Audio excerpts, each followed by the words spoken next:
The nominee, Honorable Samuel Okudzato Ablakwa, if you look at page 30 of the 103 report, I quote, the nominee promised to furnish the committee with the following upon request by the ranking member with the leave of the chairman.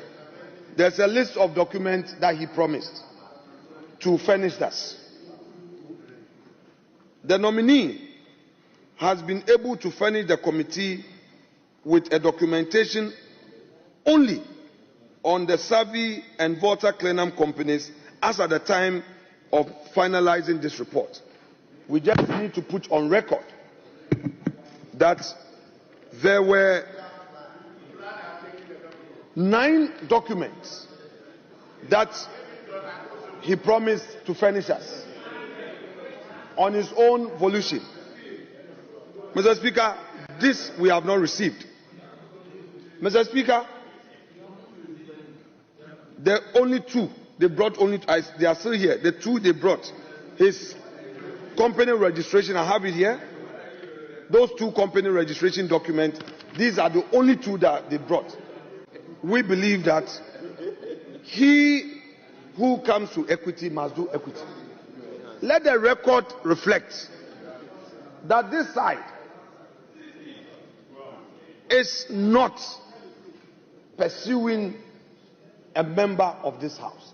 But, Mr. Speaker, the colleague himself publicly says that he is a public-spirited Ghanaian, and he is on record of always pursuing people and finding out their sources of income, especially the political class.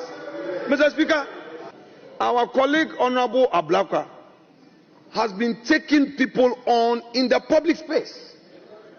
He questions people's birth certificates. He questions people's sources of income. He questions people's passports, people's travel. Mr. Speaker, he questions them.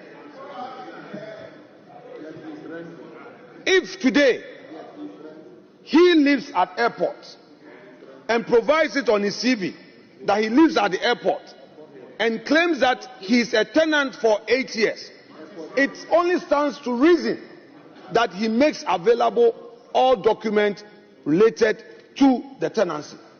We are not pursuing this person.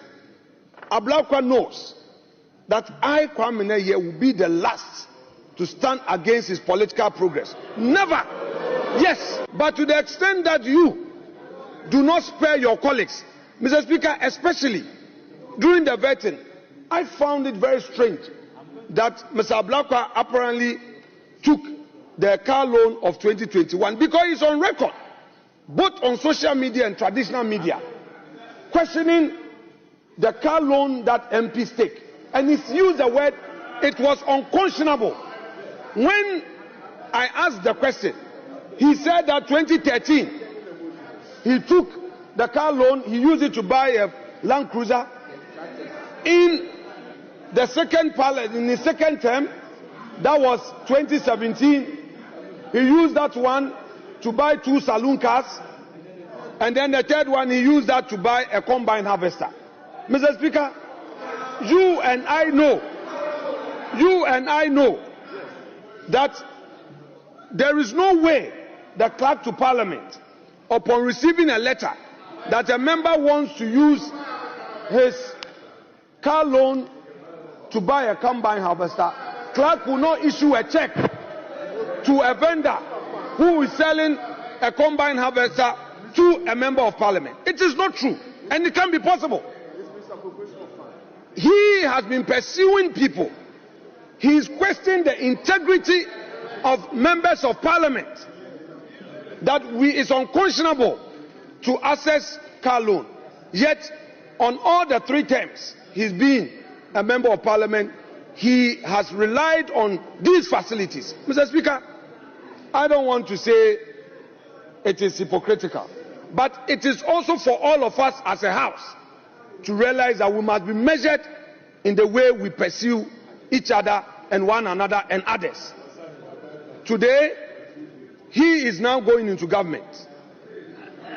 I know Mr. Ablakwa as a true gentleman in terms of his dressing. He does, yes, Mr. Speaker, he dresses well. He wears quality things. He wears quality shoe, quality suit, quality tie. He dresses well. And I respect him for that, and he knows. If tomorrow somebody says, colleagues, this is a serious matter. If tomorrow, by mere fact that he's a gentleman, he dresses well, somebody now comes to ask you, how much did you buy your suit? This designer shoe, how much did it cost you? Because, Mr. Speaker, for 8 years, the member says that all he has is his MP salary of 15,000. He says that all he does is his MP work.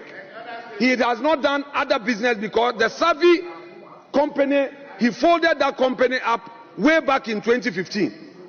Mr. Speaker, I am saying this because our colleague has taken a lot of public officers to the cleaners. And this is not personal. This is not personal. He's taken a lot of us to the cleaners. And if you create the impression that you are very holy and very righteous and you are a crusader, yet you don't want to be scrutinized, then there's a problem. So, Mr. Speaker, as a matter of principle, we are opposed to him because of the inconsistencies and the lack of clarity.